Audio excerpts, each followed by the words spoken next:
Hello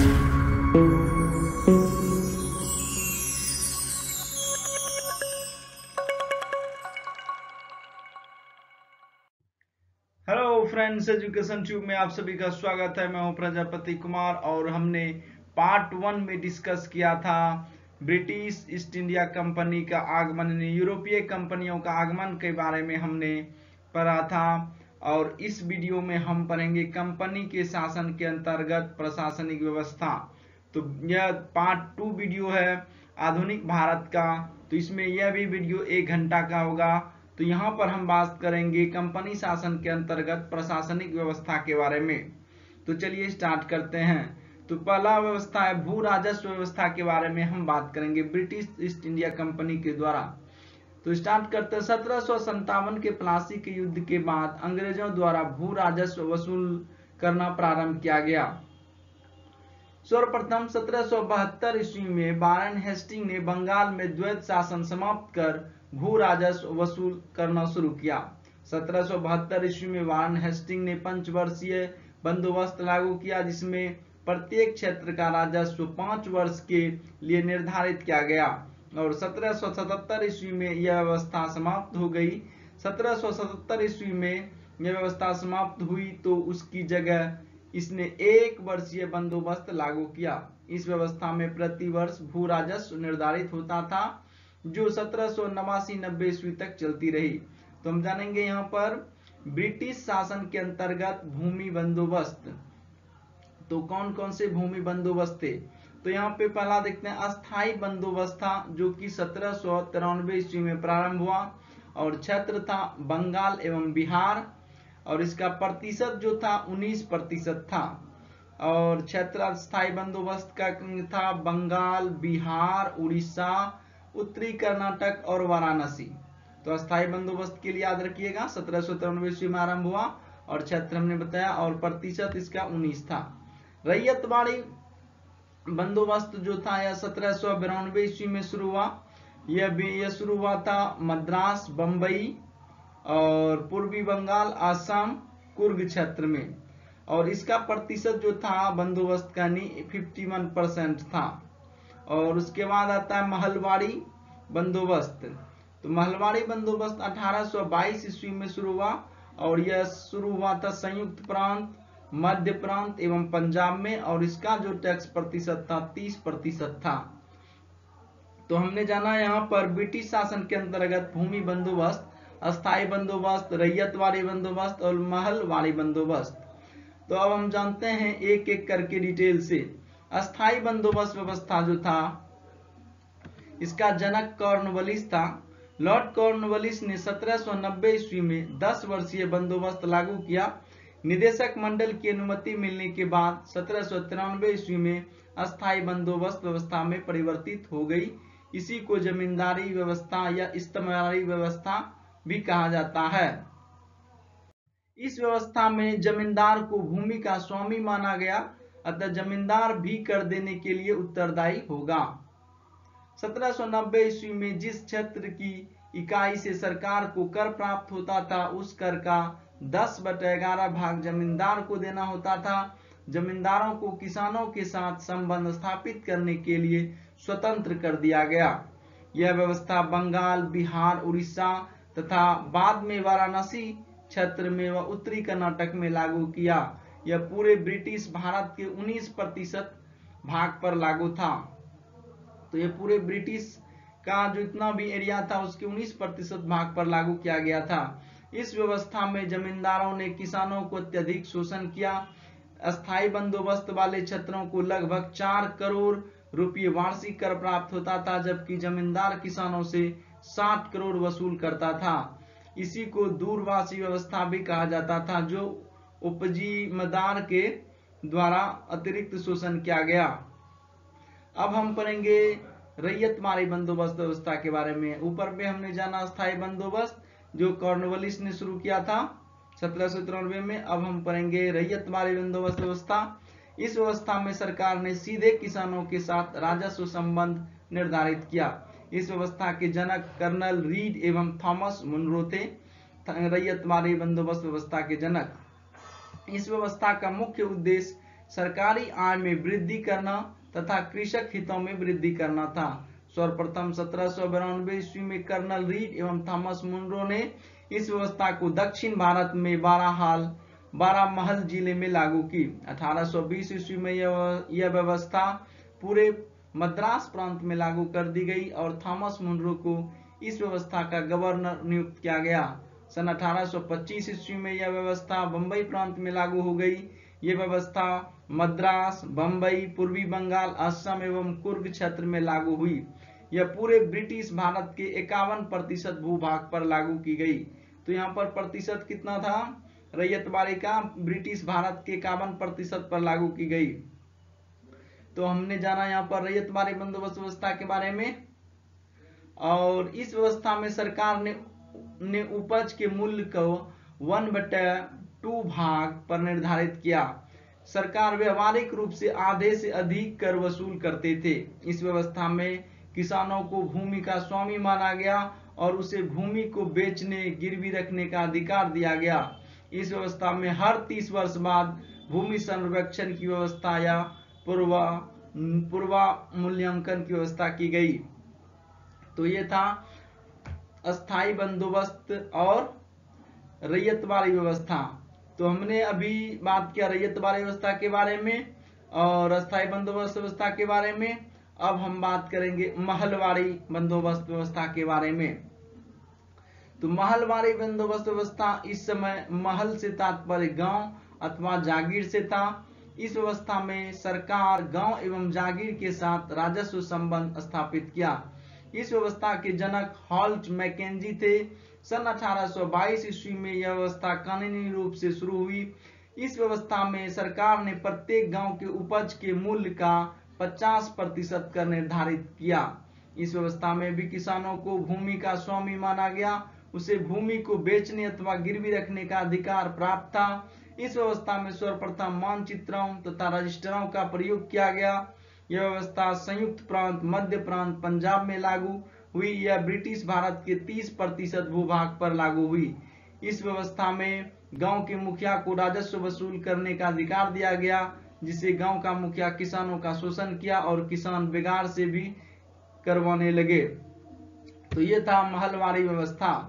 तो उसके बाद हम जानते हैं अंग्रेजों की न्याय व्यवस्था के बारे में। अभी हमने जाना बंदोबस्त जितने थे किसानों की व्यवस्था के बारे में, यानी कि भू राजस्व व्यवस्था के बारे में हमने जाना। तो भू राजस्व व्यवस्था में हमने 3 बंदोबस्त के बारे में जाना, स्थायी बंदोबस्त, रैयतवाड़ी बंदोबस्त और महलवाड़ी बंदोबस्त। अब हम जानेंगे अंग्रेजों की न्याय व्यवस्था के बारे में। तो न्याय व्यवस्था की बात करें तो हम भारत में आधुनिक न्याय व्यवस्था के जनक वारन हेस्टिंग थे। इसने प्रत्येक जिले में एक दीवानी न्यायालय और एक फौजदारी न्यायालय की स्थापना की। तो किसने किया था? तो वारन हेस्टिंग। दीवानी न्यायालय जिला कलेक्टर के अधीन था, लेकिन फौजदारी न्यायालय एक भारतीय न्यायाधीश के अधीन था। इन दोनों न्यायालय के ऊपर 2 न्यायालय, सदर दीवानी न्यायालय और सदर निजामत न्यायालय, गवर्नर जनरल के अधीन थे।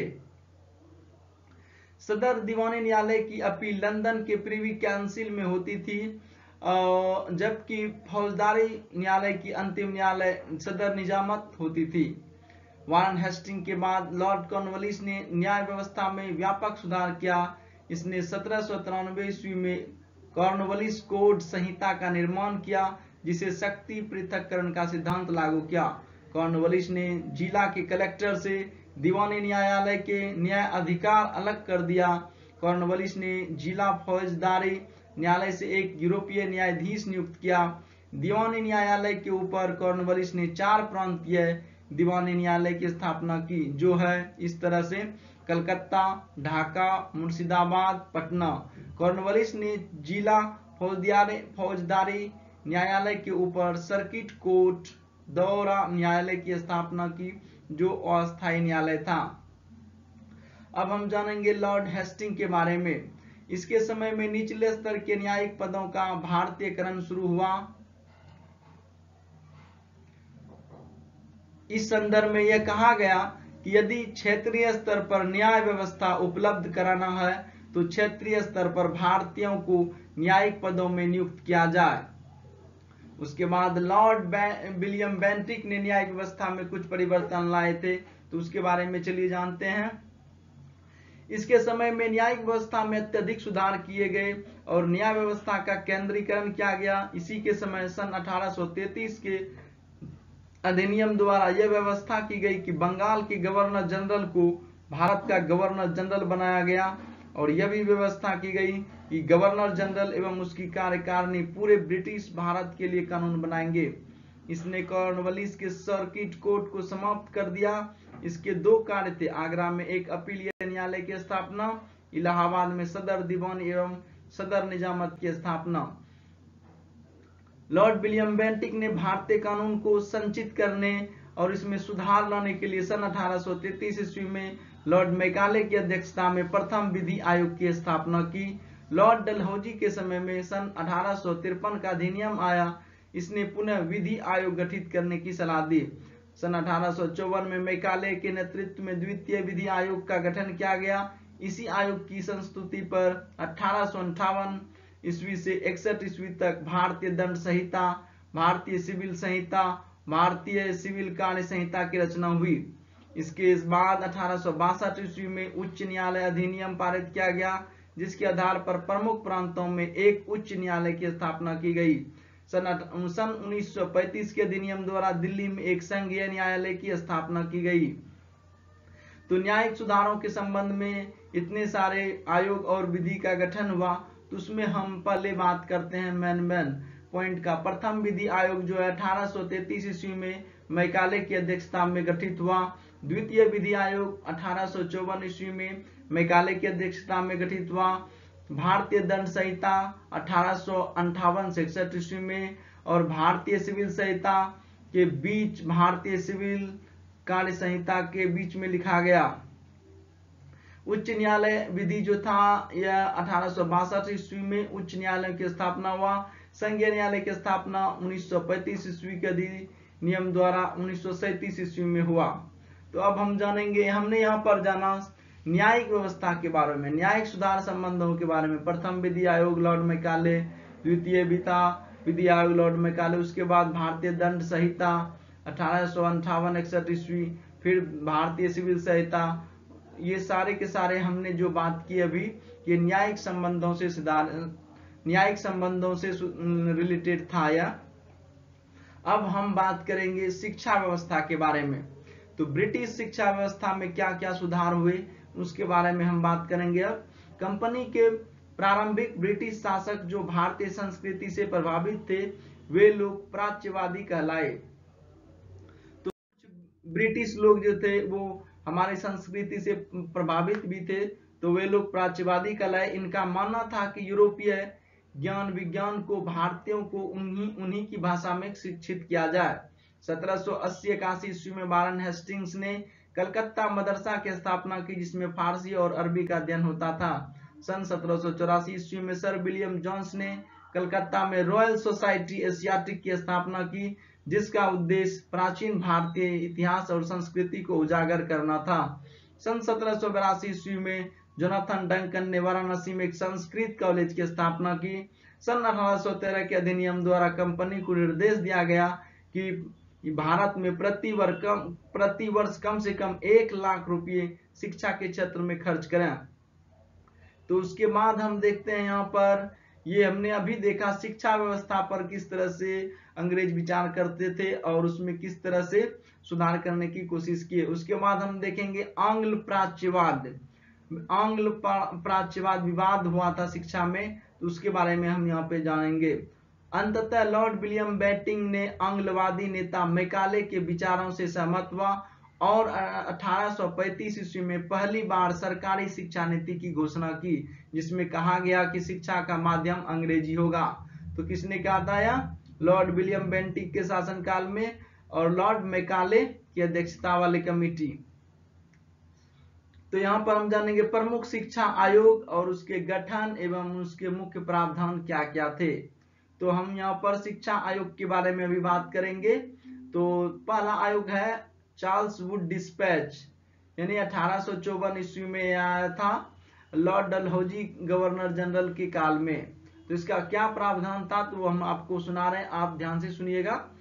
यह भारत की भावी शिक्षा के लिए एक बृहद योजना थी। इसे प्राय भारतीय शिक्षा का मैग्ना कार्टा कहा जाता है। इसके मुख्य प्रावधानों में पाश्चात्य शिक्षा का प्रसार, उच्च शिक्षा के लिए अंग्रेजी माध्यम तथा प्राथमिक शिक्षा के लिए जन भाषा, शिक्षा के लिए निजी प्रयत्नों को प्रोत्साहन, महिला शिक्षा को प्रोत्साहन तथा कलकत्ता, मद्रास, मुंबई में 3 विश्वविद्यालय की स्थापना शामिल था। तो ये बहुत ही अच्छा कदम था। वुड डिस्पैच नीति के अंतर्गत 1854 ईस्वी में लाया गया था, लॉर्ड डलहौजी गवर्नर के काल में। और दूसरा आया था हंटर शिक्षा आयोग, यह आया था लॉर्ड रिपन के काल में 1882 और 83 ईस्वी के बीच। तो इसके मुख्य प्रावधानों में स्थानीय भाषा में प्राथमिक शिक्षा पर जोर, शिक्षा के लिए उपकर, माध्यमिक स्तर पर साहित्यिक शिक्षा के साथ साथ व्यवहारिक शिक्षा तथा महिला शिक्षा को प्रोत्साहन करने की बात की गई। उसके बाद हम जानेंगे शिक्षा नीति प्रस्ताव। शिक्षा नीति प्रस्ताव सन 1913 ईस्वी में आया। निरक्षरता समाप्त करने की नीति, निःशुल्क प्राथमिक शिक्षा की व्यवस्था तथा सभी प्रांतों में कम से कम एक विश्वविद्यालय की स्थापना था यह शिक्षा नीति 1913 की मुख्य प्रावधान। उसके बाद आया सैडलर विश्वविद्यालय आयोग, कब आया तो 1917 से 1919 के बीच में आया। 12 वर्षीय स्कूली शिक्षा, माध्यमिक शिक्षा के बाद स्नातक की उपाधि तथा अध्यापकों के प्रशिक्षण की उचित व्यवस्थाएं था इसमें सैडलर विश्वविद्यालय आयोग में, इसका ये प्रावधान था। अब जान लेते हैं हम हर्टोग समिति, सन 1929 ईस्वी में आया। यह सारे के सारे शिक्षा आयोग की बात कर रहे हैं हम। हर्टोग समिति सन 1929 ईस्वी में भारतीय शिक्षा में सुधार, केवल प्रतिभाशाली विद्यार्थियों को उच्च शिक्षा आदि का प्रावधान, तो इसमें था हर्टोग समिति में। और उसके बाद आता शिक्षा की सर्जेंट योजना, सन 1944 ईस्वी में आया। देश में प्रारंभिक विद्यालय, हाई स्कूल की स्थापना का प्रावधान, 6 से 11 वर्ष के बच्चों को निःशुल्क शिक्षा का निवार की व्यवस्था था, किसमें तो शिक्षा की सर्जेंट योजना में। तो यहाँ पर हमने सभी शिक्षा आयोग, गठन वर्ष एवं मुख्य उसके प्रावधानों के बारे में डिस्कस किया। और यहाँ पर आगे हम और कुछ बातें करेंगे। अंतिम रूप से लॉर्ड ऑकलैंड के समय में आंग्ल प्राच्य विवाद समाप्त हो गया। इसी काल में अधोमुखी निस्यंदन सिद्धांत, विप्रिवेशन सिद्धांत प्रकाश में आया। यह सिद्धांत बेंटिक के समय शुरू की गई और इसी के समय इसे सरकारी मान्यता भी दी गई। अधोमुखी निस्यंदन सिद्धांत का उद्देश्य सर्वप्रथम उच्च वर्ग को शिक्षित किया जाए। इस वर्ग के शिक्षित होने पर छन छन कर शिक्षा का प्रभाव जनसाधारण तक पहुंचेगा। यहाँ पर हम वुड डिस्पैच यानी घोषणा पत्र 1854 के बारे में भी हम बात करेंगे। ब्रिटिश संसद में भारत की शिक्षा की प्रगति की जांच के लिए सन 1853 ईस्वी में बोर्ड ऑफ कंट्रोल के अध्यक्ष चार्ल्स वुड की अध्यक्षता में 1854 ईस्वी में एक रिपोर्ट प्रस्तुत की गई, जिसे वुड का घोषणा पत्र कहा जाता है। इस घोषणा पत्र को आधुनिक शिक्षा की आधारशिला माना जाता है, जिसमें श्रेणीबद्ध शिक्षण संस्थाओं की स्थापना का प्रावधान किया गया। तो यहाँ पर हमने विशेष रूप से शिक्षा आयोग एवं गठन एवं उसके मुख्य प्रावधानों को डिस्कस किया, जैसे कि चार्ल्स वुड डिस्पैच, हंटर आयोग, शिक्षा नीति प्रस्ताव, सैडलर विश्वविद्यालय आयोग, हर्टोग समिति, शिक्षा का सर्जेंट योजना। अगर आप इसको 1 से 2 बार सुनते हैं तो आपको ये पूरी तरह से बातें याद हो जाएगी। कम समय में आप ज्यादा से ज्यादा रिवाइज कर पाएंगे। काम करते समय भी आप इसको हेडफोन लगा करके सुनते रहिए, तो आपको कोई दिक्कत नहीं होगा और आपका काम भी होगा और पढ़ाई भी साथ में चलती रहेगी। तो चलिए नेक्स्ट पढ़ते हैं, भारत में ब्रिटिश राज्य का आर्थिक प्रभाव। भारत में ब्रिटिश राज्य का आर्थिक प्रभाव क्या क्या था, तो उनके बारे में हम डिस्कस करेंगे। उपनिवेशवाद के विभिन्न चरण, तो उपनिवेशवाद के विभिन्न चरण पॉइंट को हम डिस्कस करेंगे। अंग्रेजों ने जब भारत को अपना उपनिवेश बनाया तो इसकी विभिन्न प्रकार से शोषण करने की योजना बनाई। आर.पी. दत्त की रचना आज भारत का औपनिवेशिक अर्थव्यवस्था का सर्वश्रेष्ठ ग्रंथ है।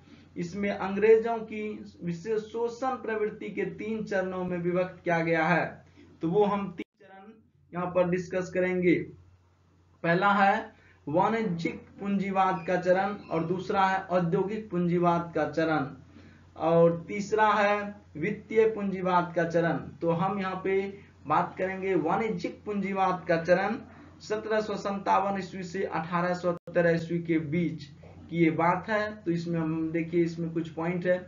इस चरण में कंपनी ने अपने 3 लक्ष्य निर्धारित किया था। वाणिज्यिक पूंजीवाद का चरण 1757 से 1813 ईस्वी के बीच कंपनी का लक्ष्य यह था कि भारतीय व्यापार पर एकाधिकार करना है, भारतीय सत्ता पर नियंत्रण स्थापित कर सरकारी राजस्व पर कब्जा करना है, भारतीय हस्तशिल्प उद्योग पर नियंत्रण करना है। कंपनी तीनों लक्ष्य प्राप्त करने में सफल रही और इन्होंने 1813 ईस्वी तक आते आते कर भी लिया था। उसका दूसरा जो था आर्थिक देखा जाए तो औद्योगिक पूंजीवाद का चरण था। 1813 ईस्वी से 1858 ईस्वी तक का सफर जो रहा है कंपनी के लिए। 18वीं शताब्दी के अंत में इंग्लैंड में औद्योगिक क्रांति हुई। इस चरण में कंपनी का उद्देश्य भारत को एक अधीनस्थ बाजार के रूप में विकसित करना था। यह बात हो रही है 1817 से 1858 ईस्वी के बाद। साथ ही भारत को एक ऐसे उपनिवेश की भूमिका भी अदा करनी थी जो इंग्लैंड के कारखानों के लिए कच्चा माल उपलब्ध करता रहे।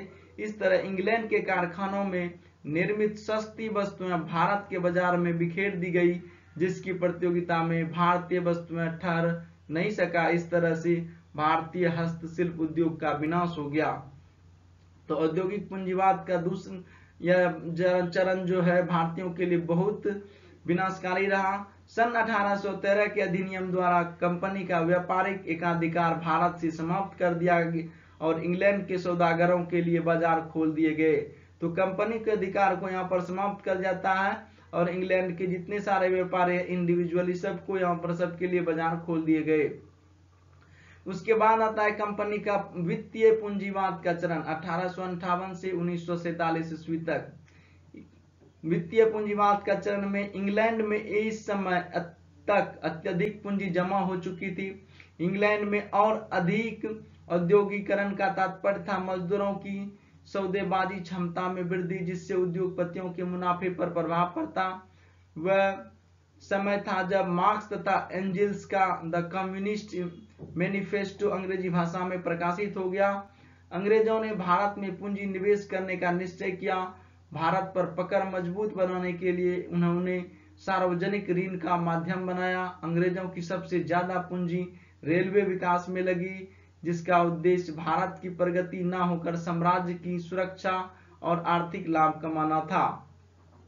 तो वित्तीय पूंजीवाद का चरण भी इस तरह से था। उसके बाद हम जानेंगे इसके प्रभाव क्या क्या हुए भारत पर। भारतीय हस्तशिल्प उद्योग का विनाश हो गया। औद्योगिकरण के बाद औद्योगिक पूंजीवाद चरण ने भारतीय हस्तशिल्प उद्योग को विनाश कर दिया।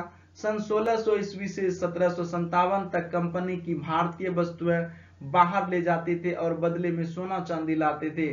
भारतीय वस्तुओं के आधिक्य से घबराकर ब्रिटिश सरकार को ऐसे कानून बनाने पड़े जिसमें इंग्लैंड में भारतीय वस्तुओं की बिक्री कम हो जाए।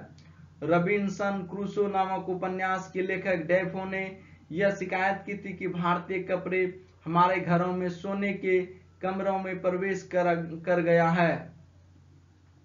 कंपनी के कार्यकर्ता ने भारतीय बुनकरों पर दबाव डालकर कम मूल्य पर कपड़ा तैयार करने के लिए बाध्य किया। दबाव को प्रभावशाली बनाने के लिए कंपनी के कार्यकर्ता बुनकरों को पेशीगी रुपये देने की प्रथा प्रारंभ की और उनमें एक शर्तनामा लिखवा लेते थे। इस प्रथा को ददनी प्रथा के नाम से जाना जाता। इससे अनेकों बुनकर अपना व्यवसाय छोड़कर मजदूरी करने लगे। सन 18वीं शताब्दी के अंत में इंग्लैंड में औद्योगिक क्रांति शुरू हुई। अब इंग्लैंड के कारखानों में निर्मित सस्ती वस्तुएं भारतीय बाजारों में भेज दी गई।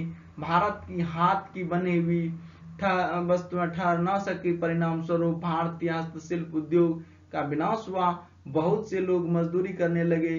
जिनके पास पैसा था खेत खरीद लिए, जो साधन विहीन थे वे कृषि मजदूर बन गए। इस तरह कृषि पर दबाव पड़ा और देश गरीब होता गया। नेक्स्ट में है कि धन का निष्कासन का सिद्धांत। तो हम यहाँ पर धन निष्कासन के सिद्धांत के बारे में जानेंगे। धन निष्कासन सिद्धांत का सर्वप्रथम दादा भाई नौरोजी ने अपनी पुस्तक the poverty and un British rule in India में प्रतिपादित किया। दादा भाई नौरोजी ने धन निष्कासन की चर्चा सर्वप्रथम 2 मई 1867 ईस्वी को लंदन में ईस्ट इंडिया एसोसिएशन की बैठक में पढ़े गए और अपने एक लेख इंग्लैंड डिबर्ट टू इंडिया में किया। धन निष्कासन के सिद्धांत को कांग्रेस ने सर्वप्रथम 1896 में कलकत्ता के कांग्रेस अधिवेशन में स्वीकार किया गया। धन निष्कासन का विरोध करने वाले एम.जी. रनाडे और सी.आर. दत्त थे। कार्ल मार्क्स के अनुसार भारत में ब्रिटिश आर्थिक नीति घिनौनी है। अंग्रेज नागरिक सेलबर्न के अनुसार हमारी अर्थव्यवस्था एक स्पंज के समान है जो भारतीय अर्थव्यवस्था को सोख लेती है और फिर टेम्स नदी के किनारे निचोड़ देती है। धन निष्कासन का विरोध करने वाले समाचार पत्रों में अमृत बाजार पत्रिका से शिशिर कुमार घोष महत्वपूर्ण है। भारत का सर्वाधिक धन गृह व्यय के रूप में इंग्लैंड गया। उसके बाद हम यहाँ पर बात करेंगे, एक बहुत ही अहम मुद्दा है 1857 का विद्रोह। यह टॉपिक इस मॉडर्न इतिहास का सबसे ज्यादा हाईलाइटेड है, तो हम यहाँ पर बात करने अब 1857 के विद्रोह के बारे में। सुरेंद्रनाथ सेन के स्वतंत्रता प्राप्ति के बाद सरकारी इतिहासकार बनाया गया था। सन 1857 के विद्रोह के समय इंग्लैंड की महारानी विक्टोरिया और प्रधानमंत्री पॉमस्टन तथा भारत का गवर्नर लॉर्ड कैनिंग था। ये तो बहुत इंपॉर्टेंट पॉइंट है। 1857 के समय इंग्लैंड की महारानी कौन थी? तो विक्टोरिया थी। और प्रधानमंत्री कौन था? पॉमस्टन था। और यहाँ पर भारत का गवर्नर कौन था? तो यहाँ पर गवर्नर जनरल जो था लॉर्ड कैनिंग था।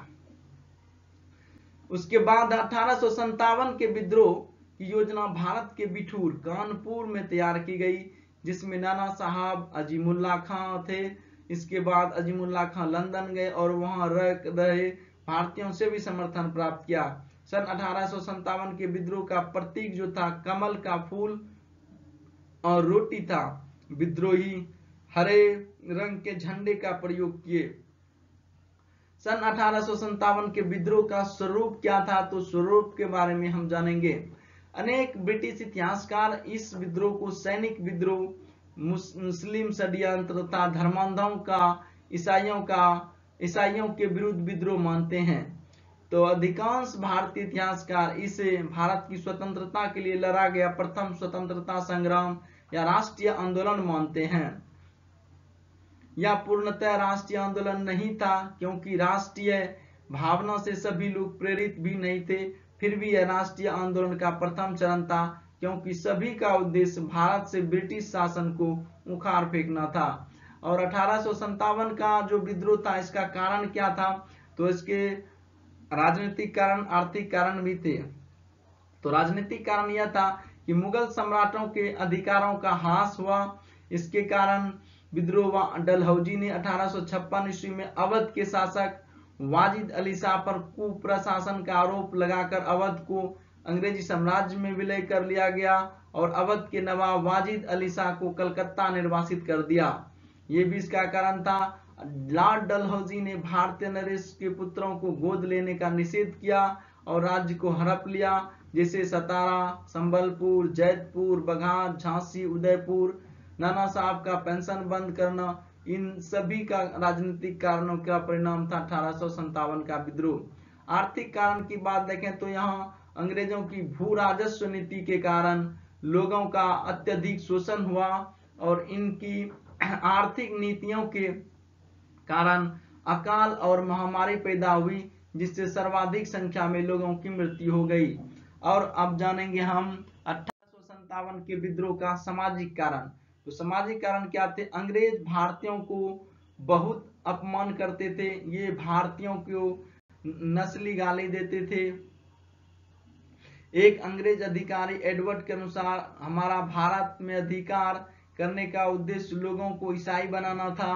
सन 1850 ईस्वी में लेक्स लोकी कानून, धार्मिक अयोग्यता संबंधी कानून पारित किया गया। इसके अनुसार जो हिंदू ईसाई धर्म स्वीकार करेगा उसे उसके पैतृक अधिकारों से वंचित नहीं किया जाएगा।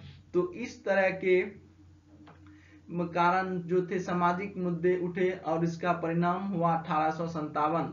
और मेन कारण पर यहाँ बात करें तो सैनिक कारण। भारतीय सेना में 2,38,000 सैनिक जो थे वो भारतीय थे और 45,000 यूरोपीय सैनिक थे, जिसमें भारतीय सैनिकों की संख्या अधिक थी। सैनिकों में असंतोष का सबसे बड़ा कारण भेदभाव की नीति थी। सन 1854 ईस्वी में डाकघर सुधार अधिनियम पारित हुआ। इसके द्वारा सैनिकों को निःशुल्क डाक सेवा समाप्त कर दी गई। कैनिंग सरकार ने सामान्य सेवा भर्ती अधिनियम 1856 ईस्वी में पारित किया, जिससे सैनिकों में असंतोष फैल गया। और तत्कालिक कारण देखा जाए तो इस 1857 के विद्रोह का तत्कालिक कारण था ब्रिटिश सरकार ने सैनिकों को ब्राउन बेस्ड बंदूक की जगह न्यू इनफील्ड राइफल प्रयोग करने के लिए दिया था, जिसमें चर्बी युक्त कारतूस लगी होती थी, जिसे दांत से खींचना पड़ता था। सर्वप्रथम बंगाल में अफवाह फैली कि इन कारतूसों में गाय एवं सुअर की चर्बी लगाई गई है। बाद में जब सरकार ने कारतूसों को मंगाना शुरू किया तो शक हकीकत में बदल गया। उसके बाद देखें तो सर्वप्रथम बंगाल में स्थित दमदम के सैनिकों ने कारतूसों के प्रयोग करने से इनकार कर दिया। उसके बाद 28 मार्च 1857 ईस्वी को बैरकपुर छावनी के 34वीं रेजिमेंट के एक सिपाही मंगल पांडे ने चर्बी वाले कारतूस के विरोध में आगे आया और इसने एडजुटेंट लेफ्टिनेंट बाग की गोली मारकर हत्या कर दी तथा सर्जेंट ह्यूरसन को गोली मारकर घायल कर दिया। मंगल पांडे को 10 अप्रैल 1857 ईस्वी को फांसी दे दी गई और यह विरोध जो था विद्रोह में बदल चुका था। और विद्रोह का प्रारंभ कहां पर हुआ था तो 24 अप्रैल 1857 को मेरठ छावनी के कुछ भारतीय सैनिक कारतूस लेने से इनकार कर दिए। परिणाम स्वरूप उन पर मुकदमा चला और 9 मई 1857 को 85 सैनिकों की नौकरी से बर्खास्त करके सजा सुनाई गई। 10 मई 1857 को मेरठ स्थित सभी सैनिकों ने विद्रोह कर दिया और अपने सैनिक को रिहा कराकर अस्त्र शस्त्र की लूटपाट की। उसके बाद ये सैनिक दिल्ली की ओर चलते हैं। मेरठ के सभी सैनिक दिल्ली पहुंचे और यहां अंग्रेजी सेना को पराजित कर दिल्ली पर अधिकार कर लिया। विद्रोहियों ने बहादुर शाह जफर को अपना सम्राट घोषित किया। 20 सितंबर 1857 को हडसन के नेतृत्व में एक अंग्रेजी सेना दिल्ली पहुंची और विद्रोहियों को पराजित कर पुनः दिल्ली पर अधिकार कर लिया। बहादुर शाह जफर हुमायूं के मकबरे में जा छिपा। अंततः मृत्यु दंड न देने की शर्त में आत्मसमर्पण कर दिया। इसे रंगून भेज दिया गया, जहां 1862 में इसकी मृत्यु हो गई। उसके बाद हम देखते हैं कि लखनऊ में जो विद्रोह हुआ था 1857 का, उसके बारे में। लखनऊ में विद्रोह का नेतृत्व नवाब वाजिद अली शाह की पत्नी बेगम हजरत महल ने किया। इनकी देखरेख में बिरजिस कादर को अवध का नवाब घोषित किया गया। मार्च 1858 ईस्वी में कैंपबेल के नेतृत्व में एक सेना लखनऊ पहुंची। उसने विद्रोहियों को पराजित कर लखनऊ पर अधिकार कर लिया। बेगम हजरत महल गिरफ्तारी से बचने के लिए नेपाल चली गई। उसके बाद हम बात करेंगे कानपुर में 1857 का विद्रोह। कानपुर में विद्रोह का नेतृत्व नाना साहब धुंधु पंत ने किया, जिन्हें पेशवा घोषित किया। नाना साहब की तरफ से लड़ने की जिम्मेदारी तात्या टोपे को दी गई थी, जिनका वास्तविक नाम रामचंद्र पांडुरंग था। दिसंबर 1857 ईस्वी में कैंपबेल के नेतृत्व में अंग्रेजी सेना कानपुर पहुंची और फिर से कानपुर में अधिकार कर लिया। नाना साहब नेपाल भाग गए, जबकि तात्या टोपे गिरफ्तार कर लिए गए। अंततः इनको फांसी हो गई। उसके बाद हम झांसी राज्य के बारे में बात करेंगे। झांसी का नेतृत्व आप लोगों को सबको पता है, कौन कर रही थी? लक्ष्मीबाई ने। झांसी में विद्रोह का नेतृत्व गंगाधर राव की विधवा पत्नी रानी लक्ष्मीबाई ने किया। मार्च 1858 ईस्वी में ह्यूरोज के नेतृत्व में एक अंग्रेजी सेना झांसी पहुंची। रानी लक्ष्मीबाई ह्यूरोज से युद्ध किया, लेकिन कुछ गद्दारों के कारण यह पराजित हुई। झांसी से रानी ग्वालियर पहुंची और ग्वालियर के कुछ विद्रोहियों के सहयोग से इन्होंने ग्वालियर पर अधिकार कर लिया। पीछे से ह्यूरोज अपनी सेना के साथ ग्वालियर पहुंचा और रानी के साथ युद्ध किया। कोटा एवं मोरार के युद्ध में रानी लक्ष्मीबाई वीर गति को प्राप्त हो गई। उसके बाद हम देखें जगदीशपुर बिहार की बात करें तो यहाँ पर नेतृत्व कर रहे थे 80 वर्षीय जमींदार कुंवर सिंह ने किया था। उसके बाद हम इलाहाबाद की तरफ चलें तो इलाहाबाद में यहाँ के विद्रोह का नेतृत्व मौलवी लियाकत अली ने किया। इन्हें इलाहाबाद का सूबेदार घोषित किया गया। एक बार हम फिर से यहाँ पे देखेंगे 1857 के विद्रोह के महत्वपूर्ण केंद्र और उसका नेतृत्व कौन कौन कर रहे थे और उसका दमन किस अंग्रेज ऑफिसर ने किया था। तो हम यहाँ पे जानेंगे दिल्ली में जो है 1857 के विद्रोह बहादुर शाह जफर ने किया और उसका दमन जो है हडसन जो था सेनापति, ब्रिटिश सेनापति, उसने किया। लखनऊ बेगम हजरत महल ने विद्रोह का बिगुल फूका था, लेकिन उसको दबाया किसने? कैंपबेल ने। कानपुर से था नाना साहब और उसको कैंपबेल ने दबाया। झांसी से रानी लक्ष्मीबाई ने विद्रोह किया था और विद्रोह को ह्यूरोज ने कुचल दिया। जगदीशपुर में किसने विद्रोह किया? कुंवर सिंह ने, यानी बिहार। उसको दबाया किसने? विलियम टेलर और विसेंट आयर ने। बिहार में जो जगदीशपुर में हुआ था कुंवर सिंह के नेतृत्व में, उसको दबा दिया गया 1857 के विद्रोह को। इलाहाबाद से जो 1857 का नेतृत्व कर रहा था मौलवी लियाकत अली, इसका विद्रोह को कुचल दिया जनरल नील ने। फैजाबाद में मौलवी अहमदुल्ला शाह था, इसको भी कैंपबेल ने पराजित कर दिया। बरेली से नेतृत्व कर रहे थे खान बहादुर खान और इसको भी कैंपबेल ने पराजित कर दिया। गोरखपुर से थे गजाधर सिंह, निजाम मोहम्मद और स्थानीय सेना ने इसको कुचल दिया। मंदसौर से फिरोज शाह था, इसको भी स्थानीय सेना ने हरा दिया। और कोटा से था जय दयाल एवं हरदयाल, इसको भी स्थानीय सेना ने कुचल दिया। उसके बाद असम देखा जाए तो करदेश्वर सिंह था, इसको भी स्थानीय सेना ने पराजित कर दिया। कुल्लू से वीर सिंह प्रताप सिंह था, इसको भी स्थानीय सेना ने पराजित कर दिया। और मथुरा से देवी सिंह था जो नेतृत्व कर रहा था 1857 के विद्रोह का, इसको पराजित कर दिया स्थानीय सेना ने। मेरठ से जो बिगुल फूका था 1857 को कदम सिंह था और इसको स्थानीय सेना ने दबा दिया। तो हमने यहाँ पर जाना 1857 के विद्रोह के महत्वपूर्ण केंद्र और किसने वहां से स्टार्ट किया था आंदोलन और किस अंग्रेज ऑफिसर ने वहां पर उस आंदोलन को दबा दिया गया, कुचल दिया गया। तो उसको भी एग्जाम पॉइंट ऑफ व्यू से इंपॉर्टेंट है क्योंकि वहां आते हैं एग्जाम में। तो चलिए नेक्स्ट देखते हैं। नेक्स्ट ये है कि फैजाबाद में विद्रोह किसने किया था? तो यहाँ के विद्रोह का नेतृत्व मौलवी अहमदुल्ला ने किया था और पूरे विद्रोह में यही एक विद्रोही था जिन्होंने अंग्रेजों के विरुद्ध जिहाद का नारा दिया और गुरिल्ला पद्धति से युद्ध किया। तो फैजाबाद में मौलवी अहमदुल्ला ने किया था। 1857 के विद्रोह से संबंधित विचार यहाँ पर हैं जो कि एग्जाम में आते हैं, तो यहाँ पर मैं पढ़ूंगा, आप लोग सुनिएगा। यह एक सैनिक विद्रोह था, किसने कहा था? लॉरेंस एवं सीले ने कहा कि यह एक सैनिक विद्रोह था। 1857 का विद्रोह के बारे में बात कर रहे हैं। यह धर्मांधों का ईसाइयों के विरुद्ध युद्ध था, किसने कहा? L.E.R. रीज ने कहा। यह बर्बरता एवं सभ्यता के बीच युद्ध था, किसने कहा? T.R. होम्स ने। यह अंग्रेजों के विरुद्ध मुस्लिम षड्यंत्र था, किसने कहा? आउट्रम एवं टेलर ने।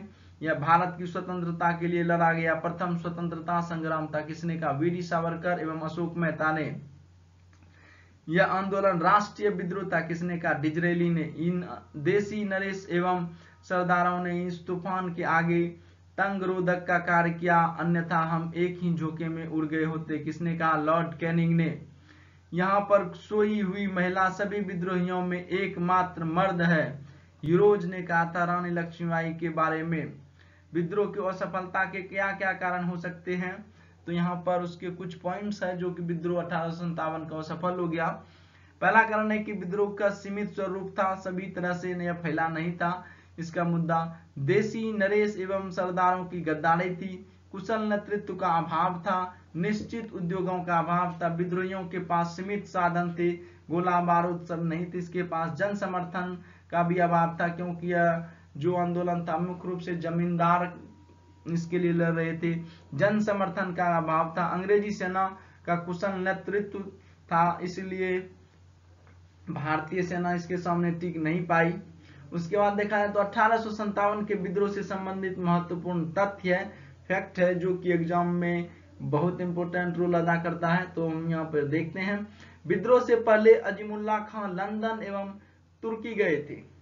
कुस्तुनतुनिया में उसकी मुलाकात ब्रिटिश पत्रकार W.H. रसेल से हुई थी।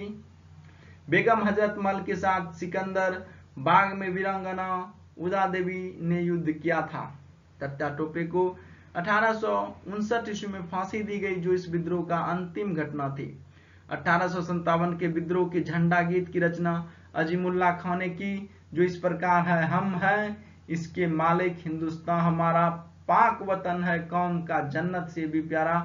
1857 ईस्वी के विद्रोह में राजस्थान में अजमेर, नीमच, आबुआ आदि स्थलों पर विद्रोह हुए थे, लेकिन जयपुर विद्रोह का केंद्र नहीं था। अंग्रेज राजपूत राज्यों में 1857 के विद्रोह को दबाने में सफल रहे, क्योंकि स्थानीय शासकों ने क्रांतिकारियों का साथ नहीं दिया था, जिसकी वजह से यह असफल हो गया। आदिवासी विद्रोह के बारे में हम बात करेंगे। अब हमने जाना 1857 के विद्रोह का स्वरूप क्या था और क्यों हुआ और इसके परिणाम क्या हुए, और उससे जुड़े बहुत सारे हमने तथ्य जाना। और अब हम जानने की कोशिश करेंगे आदिवासी विद्रोह यानी जनजातीय आंदोलन। आदिवासी विद्रोह जनजातीय आंदोलन के बारे में यहाँ पर हम डिटेल से बात कर रहे हैं। आदिवासियों का अपना कानून हुआ करता था, लेकिन अंग्रेजी राज्य विस्तार के पश्चात उनके व्यक्तिगत कानूनों में पुलिस एवं प्रशासन का हस्तक्षेप होने लगा, जिसके कारण वे दुखी थे। आदिवासी जनजाति आदिवासी बिहारी लोगों को दिकू कहते थे, जिसका तात्पर्य उन लोगों से था जो उन्हें परेशान करते थे, जैसे महाजन, ठेकेदार, जमींदार, अधिकारी आदि। दस्तकार, ग्वाले और स्थानीय राजाओं को दिकू नहीं माना जाता था। आदिवासी विद्रोह का प्रमुख कारण जो था आर्थिक कारण था।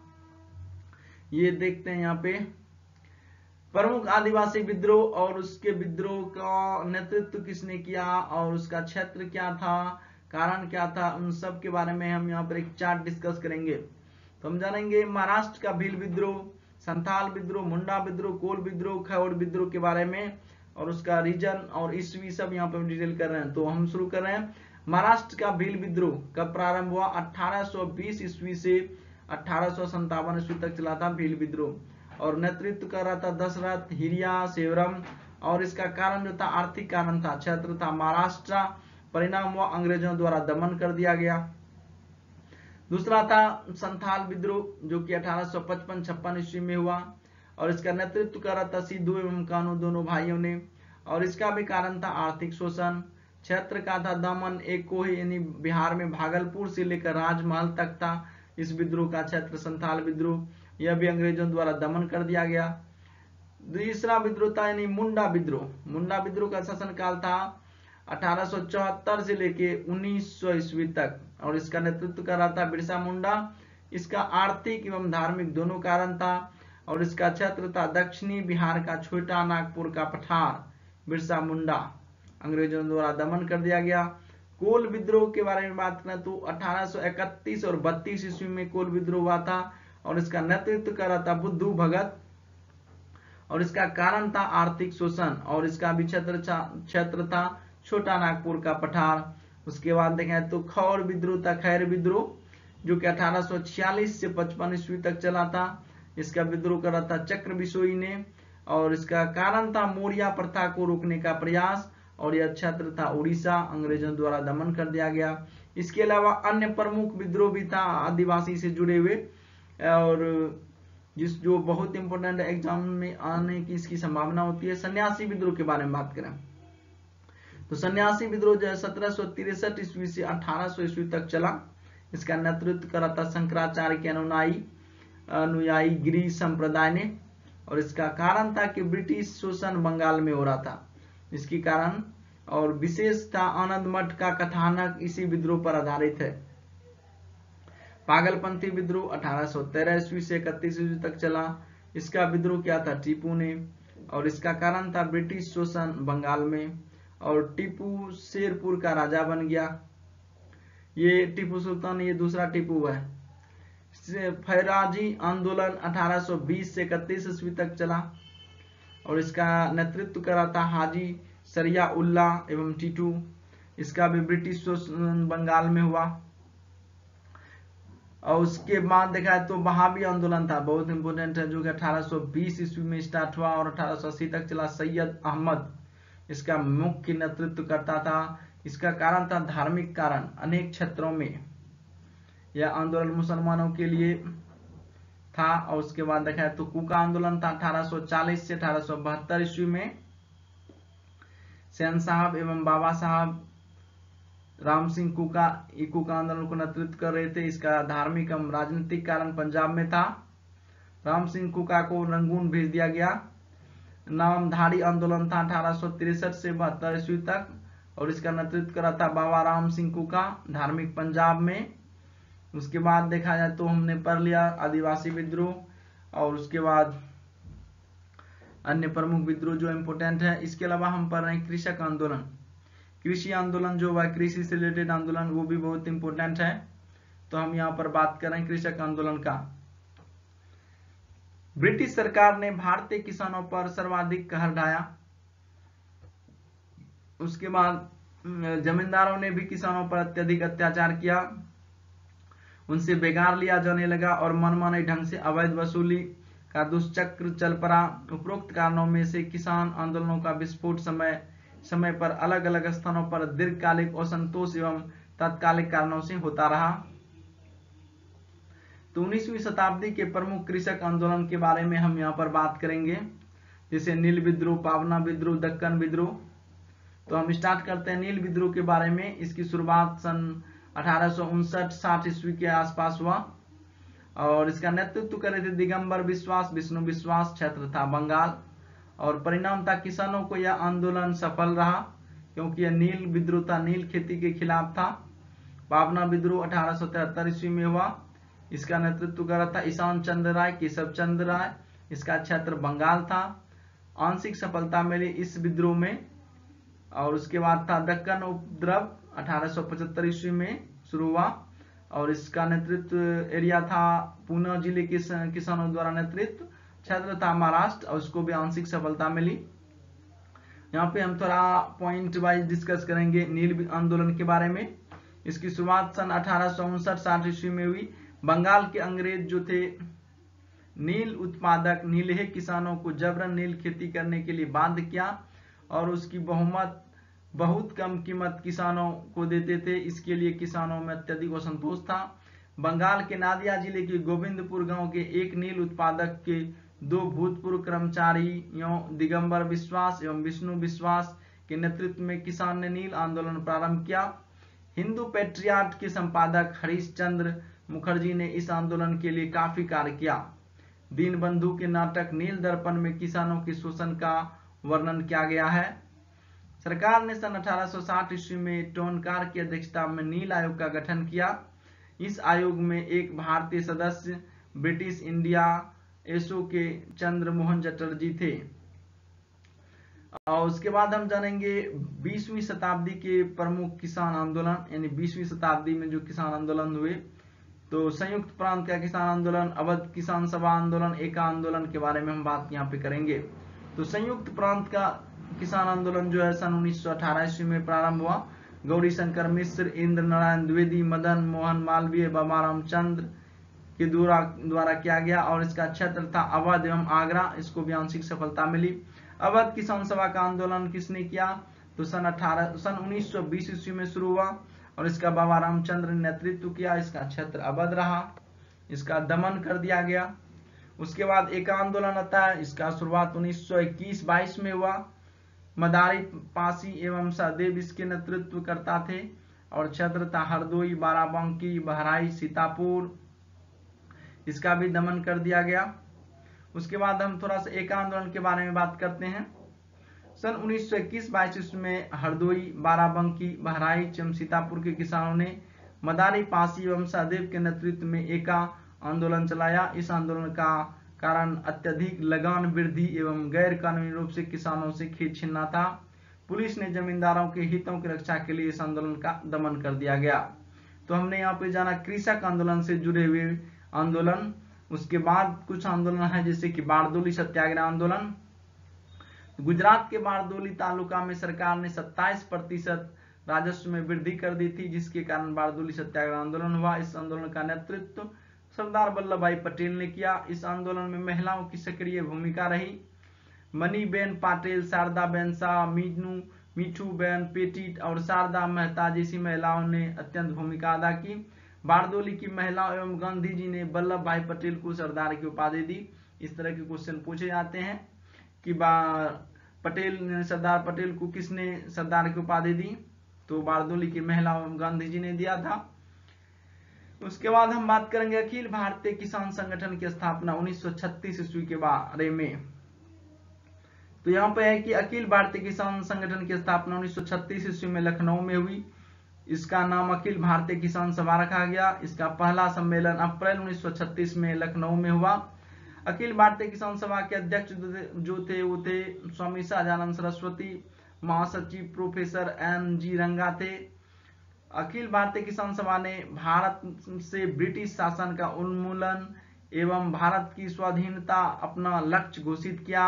1 सितंबर 1936 ईस्वी को किसान दिवस के रूप में मनाने का निर्णय लिया गया। कब? 1 सितंबर को 1938 ईस्वी में आंध्र प्रदेश के गंटूर जिले में नेद्रुबोल नामक स्थान पर भारतीय किसान स्कूल खोला गया। सन 1942 ईस्वी तक किसान आंदोलन एक राष्ट्रीय आंदोलन के साथ साथ चलते रहे। उसके बाद हम यहाँ पर बात करेंगे, हमने कर लिया कृषि आंदोलन के बारे में और आदिवासी आंदोलन के बारे में। अब हम बात करेंगे आधुनिक शिक्षा का विकास। ये बहुत इंपोर्टेंट टॉपिक है, इसको भी हम थोड़ा सा करते हैं, देखते हैं। डेक्कन एजुकेशन सोसाइटी की स्थापना से संबंधित था। BG तिलक, बाल गंगाधर तिलक, सन 1884 ईस्वी में इसकी औपचारिक रूप से स्थापना VK चिपलुंकर, बाल गंगाधर तिलक, MB नामजोशी ने मिलकर की थी। स्वदेशी एवं बहिष्कार आंदोलन के समय राष्ट्रीय शिक्षा का भी प्रचार प्रसार हुआ। इस समय अनेक राष्ट्रीय स्कूलों की स्थापना हुई। इन राष्ट्रीय स्कूलों में किस प्रकार की शिक्षा दी जाए इसको निर्धारित करने के लिए 15 अगस्त 1906 को नेशनल काउंसिल ऑफ एजुकेशन अर्थात राष्ट्रीय शिक्षा परिषद की स्थापना की गई। सर विलियम जोन्स ने 1789 ईस्वी में कालिदास के प्रसिद्ध नाटक अभिज्ञान शाकुंतलम का अंग्रेजी भाषा में अनुवाद किया। Sir William Jones Calcutta high court के जज के रूप में भारत आए थे। सन 1784 ईस्वी में इन्होंने कलकत्ता में रॉयल एशियाटिक सोसाइटी की स्थापना की। सन 1854 ईस्वी के चार्ल्स वुड के डिस्पैच को आधार बनाकर लॉर्ड कैनिंग के समय में लंदन विश्वविद्यालय के तर्ज पर 1857 में 3 विश्वविद्यालय भारत में स्थापित किए गए थे। उसमें से थे कलकत्ता, मद्रास एवं बम्बई। और आगे हम देखते हैं यहाँ पे 19वीं सदी का पुनर्जागरण यानी कि समाज सुधार आंदोलन के बारे में हम यहाँ पे बात करेंगे। तो समाज सुधार आंदोलन के बारे में हम देखें तो पुनर्जागरण आधुनिक भारतीय इतिहास की एक महत्वपूर्ण घटना है जिसमें भारतीयों को आत्मनिरीक्षण करने के लिए विवश किया। तो 19वीं शताब्दी का पुनर्जागरण यानी सामाजिक धार्मिक सुधार आंदोलन है। यह पुनर्जागरण के कारण क्या थे? भारत की सामाजिक एवं आर्थिक स्थिति। 18वीं शताब्दी का भारतीय समाज अंधविश्वासों के जाल से जकड़ा हुआ था। समाज कठोर जाति प्रथा पर आधारित था। छुआछूत का परंपरा अपने चरमोत्कर्ष पर पहुंच चुकी थी, जिससे भारतीय समाज उच्च एवं निम्न 2 वर्गों में विभक्त हो गया था। समाज में सती प्रथा, कन्यावध, विधवा व्यवस्था, पर्दा प्रथा और शिक्षा जैसी कुरीतियां विद्यमान थी। इन्हीं कारणों से सामाजिक धार्मिक सुधार आंदोलन की आवश्यकता पड़ी। उसके बाद हम बात करते हैं ईसाई धर्म का प्रचार। तो ईसाई धर्म का प्रचार सन 1813 ईस्वी के अधिनियम द्वारा ईसाई मिशनरियों का भारत में आने, यहाँ बसने तथा प्रचार प्रसार करने की अनुमति मिली। इसी समय में भारत में ईसाई धर्म के प्रचार प्रसार में तेजी आई। बड़ी संख्या में निम्न वर्ग के हिंदुओं को ईसाई बनाया जाने लगा। इससे हिंदुओं में प्रतिक्रिया हुई और वे सुधार का कार्य प्रारंभ हुआ। प्राच्यवादियों पर प्रभाव। प्राच्यवादी वे अंग्रेज विद्वान थे जो भारतीय संस्कृति से अत्यधिक प्रभावित थे। प्राच्यवादियों ने भारतीय इतिहास, धर्म, दर्शन, कला का अध्ययन किया और प्राचीन उपलब्धियों को प्रकाश में लाने में योगदान दिया। इससे भारतीयों में आत्मगौरव हुआ, आत्मसम्मान की भावना जागृत हुई। उसके बाद चौथा पॉइंट देखें तो अंग्रेजी शिक्षा एवं पाश्चात्य विचारधारा का प्रभाव। तो भारत में अंग्रेजी प्रभुत्व की स्थापना के साथ ही पाश्चात्यकरण यानी आधुनिकीकरण की प्रक्रिया प्रारंभ हुई। इसका प्रभाव कलकत्ता, मद्रास एवं बम्बई में पहले परा, इससे एक नए वर्ग का उदय हुआ जिसे मध्यम वर्ग कहा गया। और उसके बाद हम यहाँ पर डिस्कस करेंगे प्रमुख समाज सुधारक। प्रमुख समाज सुधारक में देखा जाए तो राजा राम मोहन राय। बंगाल से शुरू हुए सुधार आंदोलन का नेतृत्व राजा राम मोहन राय ने किया। इसी कारण इन्हें भारत के नव जागरण का अग्रदूत, सुधार आंदोलन के प्रवर्तक एवं आधुनिक भारत का पहला महान नेता कहा जाता है। राजा राम मोहन राय के बारे में एक दृष्टि में हम यहाँ पे देखेंगे। जन्म हुआ था 1774 ईस्वी में बंगाल में, और प्रथम ग्रंथ जो था फारसी भाषा में तोफल उल मुद्दीन इसने लिखा था। और उसके बाद 1817 ईस्वी में डच घड़ी साज डेवियर हेयर का सहयोग से कलकत्ता में हिंदू कॉलेज की स्थापना की। सन 1825 ईस्वी में कलकत्ता में वेदांत कॉलेज की स्थापना की। सन 1828 ईस्वी में ब्रह्म समाज की स्थापना की। सन 1829 में इन्हीं के प्रयासों से सरकार ने सती प्रथा को निषेध कानून पारित किया। सन 1830 ईस्वी में मुगल सम्राट अकबर द्वितीय ने इन्हें राजा की उपाधि दी और इंग्लैंड भेजा। सन 1833 ईस्वी में इंग्लैंड में इनकी मृत्यु हुई और वहीं हिंदू परंपरा के अनुसार इनका दाह संस्कार कर दिया गया। तो यहाँ पे हमने जाना राजा राम मोहन राय के बारे में। यहाँ से क्वेश्चन बहुत बार आते हैं, तो एक बार पुनः हम एक क्विक रिवीजन करते हैं। 1825 ईस्वी में वेदांत कॉलेज की स्थापना किया था। उससे पहले 1817 में हिंदू कॉलेज की स्थापना किया था। उसके बाद 1828 में ब्रह्म समाज, 1829 में सती प्रथा का निषेध, 1830 में सम्राट द्वितीय द्वारा राजा की उपाधि दिया गया, महाराजा की उपाधि दिया गया। सन 1833 में उसके देहांत जाते कहाँ पे, तो इंग्लैंड में।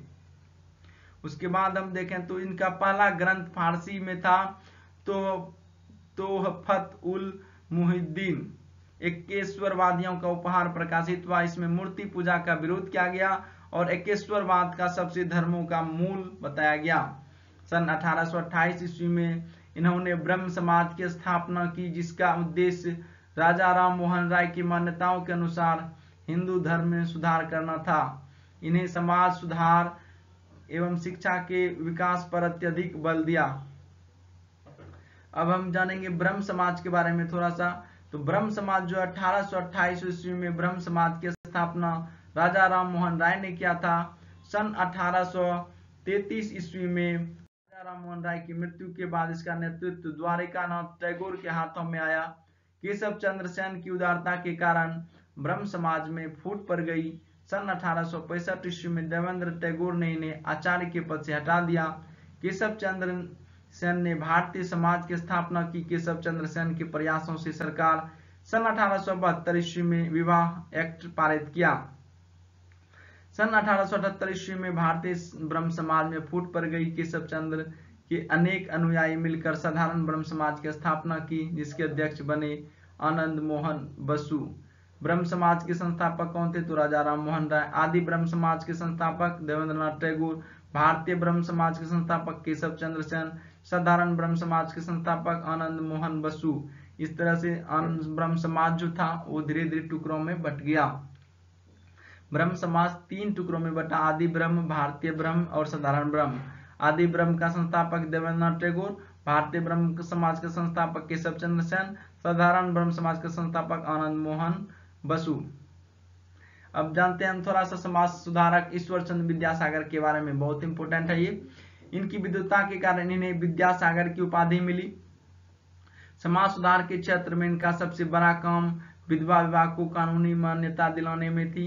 इन्हीं के प्रयासों से ब्रिटिश सरकार ने सन 1856 में विधवा पुनर्विवाह अधिनियम पारित किया। स्त्री शिक्षा के विकास में भी इनका महत्वपूर्ण योगदान है।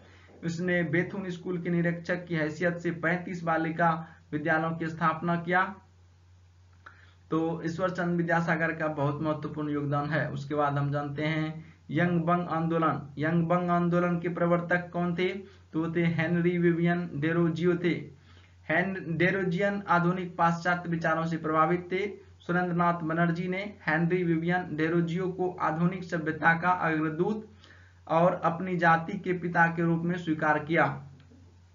तो यहाँ पर यंग बंग आंदोलन का भी समाज सुधारक में बहुत ज्यादा महत्वपूर्ण योगदान है।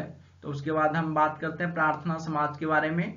सन 1867 ईस्वी में केशव चंद्र सेन की प्रेरणा से आत्माराम पांडुरंग ने प्रार्थना समाज की स्थापना की। कहां पर की? तो मुंबई में किया।